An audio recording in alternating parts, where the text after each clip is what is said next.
Hoor je die grote hoepa vast, dat zijn hoepa blazen eerst het glas.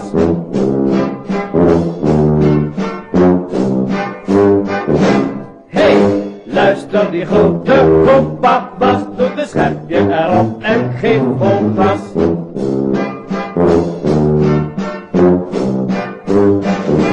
Hey, en vol ontzag, kijkt ieder hem aan.